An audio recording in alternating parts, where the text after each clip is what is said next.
ఓం శుభంకర్యే నమః. నిఖిల శ్రేయోదాయని సర్వకార్య సిద్ధిప్రద పరబ్రహ్మస్వరూపిణి శుభంకరీ నమోస్తుతే.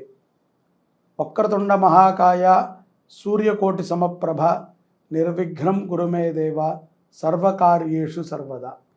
గురుబ్రహ్మా గురుర్విష్ణు గురుర్దేవో మహేశ్వర గురు సాక్షాత్ పరబ్రహ్మ తస్మై శ్రీ గురవే నమః. శ్రీ శ్రీ శ్రీ గణపతి సచ్చిదానంద సద్గురుభ్యో నమో నమః. తులారాశి వారికి జనవరి నెలలో గల గోచార ఫలితాలను తెలియజేస్తున్నాము, శ్రద్ధగా ఆలకించండి. తులారాశి జాతకులకి ఈ యొక్క జనవరి మాసంలో అత్యంత శుభప్రదంగా ఉంటుంది. ఎవరైతే గనక గోచార ఫలితాలని సక్రమంగా అనుభవిస్తున్నారో వారందరికీ కూడా ఈ యొక్క జనవరి మాసములో గోచార ఫలితాలు లాభాన్ని చేకూరుస్తున్నాయి అన్న విషయాన్ని మరవకండి. ఉద్యోగస్తులు కొత్త బాధ్యతలని స్వీకరించేటువంటి సందర్భాలు కూడా ఈ మాసంలో ఉన్నాయి.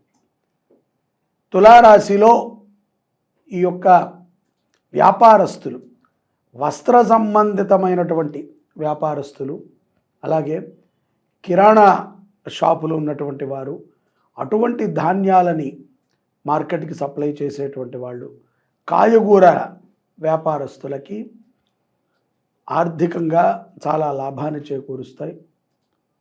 అలాగే పూర్వం మీ దగ్గర ఉన్నటువంటి సరుకు మీరు అనుకున్న ధనం కంటే కూడా ఎక్కువ రేటుకి అమ్ముడుపోవటం మీకు ఆనందాన్ని చేకూరుస్తుంది.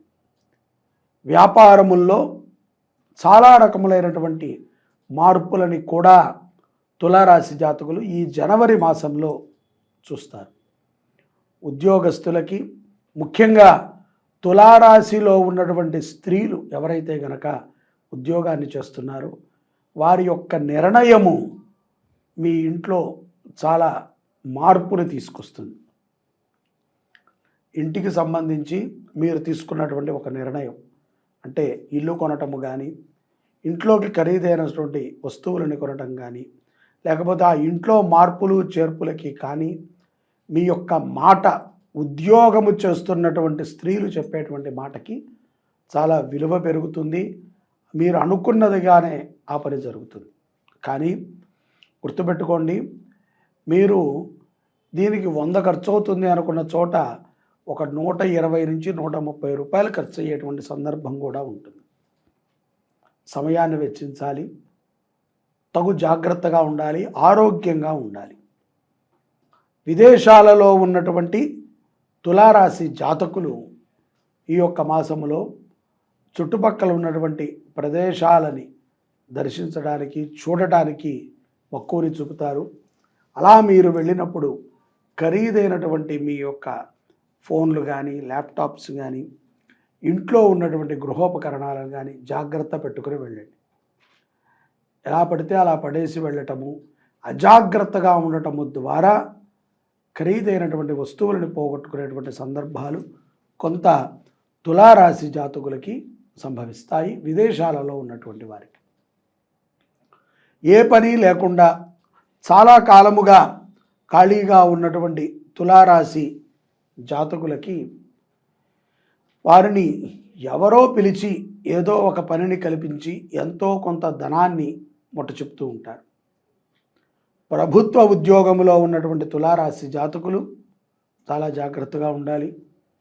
నీలాప నిందలు కూడా కొన్ని వారి మీద పడతాయి. అలాగే అవి నమ్మశక్యముగా లేకపోయినా నమ్మించడానికి ఎంతోమంది ప్రయత్నం చేస్తూ ఉంటారు. ఏదైనా అవమానమే. దానిని మనం ఎంత సరిదిద్దినా అవమానము చోట సన్మానము జరిగినా మనకి తృప్తి అనేటువంటిది ఉండదు. అలాగే శత్రువులని కొంతమందిని సంపాదించుకుంటారు. మనం సహజంగా మిత్రులను సంపాదించుకున్నామని అంటూ ఉంటాం. కానీ కొత్తగా మన పద్ధతి నచ్చక, మనతో ఉండే విధానము నచ్చక, మనము వారితో ఉండేటువంటి విధానము నచ్చక కొంతమందికి తులారాశి జాతకులకి శత్రువులు పెరుగుతూ ఉంటారు. తస్మాత్ జాగ్రత్త. మద్యపానము ద్వారా కొన్ని ఇక్కట్లకు గురవుతూ ఉంటారు. కొన్ని సందర్భాలలో ప్రభుత్వానికి కూడా మీరు సమాధానం చెప్పాల్సి వస్తుంది. అలాగే ఇతర స్త్రీలతో ఇతర విషయాల యందు చాలా జాగ్రత్తగా ఉండాలి. గృహములో తెలియకుండా ఎటువంటి పనిని కూడా చేయకండి. చాలామంది కొత్తగా వివాహమైనటువంటి వారు తులారాశి జాతకులు చెప్పేటువంటి మాట ఏంట్రా అంటే, ఏదో అనుకుని వివాహం చేసుకున్నాను, సెట్ అవ్వట్లేదు, అలా ఉంది ఇలా ఉంది, వద్దులే సొద్దులే అని ఏదో చాతకాని మాటలు చెప్తూ ఉంటారు. ప్రమాదము మీకు కాదు, పురుషులకు ఏమాత్రము ప్రమాదం ఉండదు. ఒక స్త్రీని అన్యాయం చేస్తే 7 తరాల పాటు మనము ఎంత కష్టపడి ఎంత సంపాదించినా ధర్మబద్ధమైనటువంటి జీవనాన్ని మనం గడపలేం. ముఖ్యంగా మన నుంచి పుట్టేటువంటి పిల్లలకి మనము మంచి భవిష్యత్తుని కూడా ఇవ్వలేం. ఎంత చెడ్డ మనము తప్పు చేసిన వాళ్ళమే తప్ప మంచి పనిని చేసిన వాళ్ళము ఏమాత్రము అవ్వలేం. కాబట్టి తులారాశిలో ఉన్నటువంటి జాతకులు తస్మాత్ జాగ్రత్తగా ఉండటం అవశ్యం. అలాగే నూతన పరిచయాలు కూడా తులారాశి వారికి 80% మంచి చేసినప్పటికీ ఒక 20% అనుమానం ఉంటుంది. వీళ్ళకి మనము నమ్ముతున్నాము, బాగానే ఉంటుందా, ముందు రోజులలో ఇతనితో లేకపోతే ఈవిడితో మన యొక్క సాంగత్యం బాగానే నడుస్తుందా, మనం ఏ తప్పు చేయకుండా ఉండగలమా. కాబట్టి తస్మాత్ జాగ్రత్త. అకాల భోజనము, అన్నము ద్వారా వచ్చేటువంటి కొన్ని రోగములు, అజీర్తి రోగములు, జీర్ణకోశ సమస్యలు కూడా తులారాశి వారికి ఈ మాసంలో కొంత గోచరించి ఉన్నాయి. విద్యార్థులు ముఖ్యంగా చాలామంది స్కూళ్ళకి వెళ్ళే వాళ్ళు కానీ, కాలేజీలకు వెళ్ళేటువంటి వాళ్ళు కానీ, ఏదో పై చదువులకు వెళ్ళేటువంటి వాళ్ళు కానీ మీ యొక్క లంచ్ బాక్స్ని షేర్ చేసుకోవటం అనేటువంటిది ఒక పద్ధతి ఉంటుంది. ఈ మాసములో ఎంగిలతో కొన్ని రోగాలని మీరు పొందాల్సి వస్తుంది. కాబట్టి ఇతరుల యొక్క బాక్సుల్లో ఉన్నటువంటి పదార్థాలని భుజించి విద్యార్థులు కొంత రోగగ్రస్తులు అవుతారు. జాగ్రత్తగా ఉండండి, చదువు మీద శ్రద్ధ పెట్టండి. పౌర్ణమి తర్వాత వ్యాపారస్తులు కానీ, విద్యార్థులు కానీ, ఇక ఉద్యోగస్తులు కానీ, ప్రముఖులు రాజకీయ నాయకులు కానీ, సెలబ్రిటీస్ కానీ, ఎవరికైనా సరే వీళ్ళందరికీ కూడా కొంత చాదస్తము పెరిగేటువంటి సందర్భాలు గోచరిస్తూ ఉంటాయి. వీళ్ళు అనుకున్నదే అవ్వాలి, ఒకటే పనిని 10 సార్లు చేస్తూ ఉంటాం, లేకపోతే 10 మందికి చెప్తూ చేస్తూ ఉండటం, ఒకటే పనిని చాలా ఆనందంగా మరియు సంతోషంతో చేస్తూ ఉండటము, 10 మంది ఆకర్షణలో పడుతూ చేస్తూ ఉండటమని మనం ఈ పౌర్ణమి తర్వాత గమనించవచ్చు. కాబట్టి పౌర్ణమి తర్వాత గ్రహస్థితులు కొంత తారుమారైనప్పటికీ మీ పనిలో కానీ మీ జీవితంలో కానీ పెద్దగా చెప్పుకునేటువంటి మార్పులు ఏమీ ఉండవు, యథావిధిగా సాగుతూ ఉంటాయి. అయినప్పటికీ మాసాంతములో అత్యంత సంతోషంగా ఉంటారు, శుభకార్యాలకి బాధ్యతలు తీసుకుంటారు. గృహములో ఏదో ఒక విషయములో తప్పనిసరిగా తులారాశి జాతకులు కొంత ధనాన్ని ఖర్చు పెట్టాల్సి వస్తుంది, సమయాన్ని ఖర్చు పెట్టాల్సి వస్తుంది. కాబట్టి తస్మాత్ జాగ్రత్తగా ఉండాలి.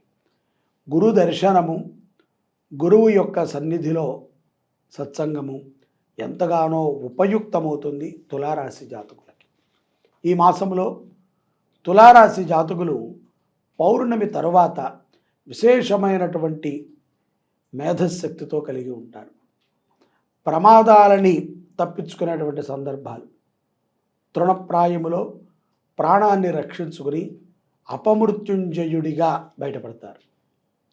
వైద్యుల యొక్క సలహా సంప్రదింపులని తండ్రి కోసమో తల్లి కోసమో పెద్దల యొక్క ఆరోగ్యం నిమిత్తమై తరచూ వైద్యుల యొక్క సందర్శనాన్ని చేస్తూ ఉంటారు. అప్పులు చేయాల్సిన సందర్భం వచ్చినప్పటికీ తమ దగ్గర ఉన్నటువంటి ధనముతోనే సాధ్యమైనంత వరకు మీ యొక్క పనులను పూర్తి చేయడానికి ప్రణాళికని సిద్ధం చేసుకుంటారు. అప్పులు చేయకండి, అప్పులు ఇవ్వకండి. అప్పు చేయడం సులభమే, తీర్చేటప్పుడే చాలా కష్టం వస్తుంది. ఎక్కువగా విద్యార్థులు కానీ, ఉద్యోగస్తులు కానీ, ఈ యొక్క చిరు వ్యాపారస్తులు కానీ సోషల్ మీడియా మీద డిపెండ్ అయి తమ యొక్క మేధశక్తిని తగ్గించుకుంటూ ఉంటారు. కాబట్టి ఎక్కువగా వీడియోలని వాటిని చూడకుండా సమయాన్ని ఏదైతే కనుక ఈ యొక్క సత్సమయం ఉన్నదో ఈ సమయాన్ని తప్పనిసరిగా భగవద్గీత పారాయణ, విష్ణు సహస్రనామ పారాయణ మీద పెట్టి, లేకపోతే సనాతన ధర్మ విషయాల మీద చదవండి, చూడటం కాదు, చదవండి. చదవటం మీద దృష్టిని పెడితే గనక ఈ మాసంలో మీరు విశేషమైనటువంటి అనుగ్రహాలని పొందగలుగుతారు. ముఖ్యంగా గోమాతకి సేవ చేయండి, గోమాతని పోషించండి. గోవులని చాలామంది పోషిస్తున్నాము అంటారు, కానీ వాటిని వ్యాపారము కోసం పోషిస్తున్నామని ఎవరు చెప్పరు. శ్రీ శుభంకరి సేవా సమితి వృద్ధ గోశాలని నడుపుతోంది. ఇక్కడ అన్నీ కూడా ముసలి ఆవులు ఉంటాయి. మీకు ఎటువంటి కష్టం ఉన్నా, ఈ యొక్క తులారాశిలో ఉన్నటువంటి తల్లిదండ్రులకి కుమార్తె సెట్ కాలేదు, కోడలు సెట్ కాలేదు, లేకపోతే అల్లుడితో ఇబ్బంది ఉంది, కుమారుడు కానీ కూతురు కానీ మా మాట వినట్లేదు, వాళ్ళ పిల్లలు సక్రమంగా లేరు అనుకున్నటువంటి ప్రతి ఒక్కరూ ఆవుని పోషించడానికి ప్రయత్నం చేయండి. ఒక గోమాతని మీ కుటుంబం పేరు మీద దత్తత తీసుకొని పోషించండి. విష్ణు సహస్రనామాన్ని బాగా చదవండి. విష్ణు సహస్రనామ స్తోత్ర పుస్తకాన్ని దానముగా చదువుకునేటువంటి వారికి ఇవ్వండి. తద్వారా ఎంతో విశేషమైనటువంటి అనుగ్రహాన్ని తులారాశి జాతకులు జనవరి మాసంలో పొందగలుగుతారు. జై శుభంకరి. సర్వే జనాః సుఖినో భవంతు.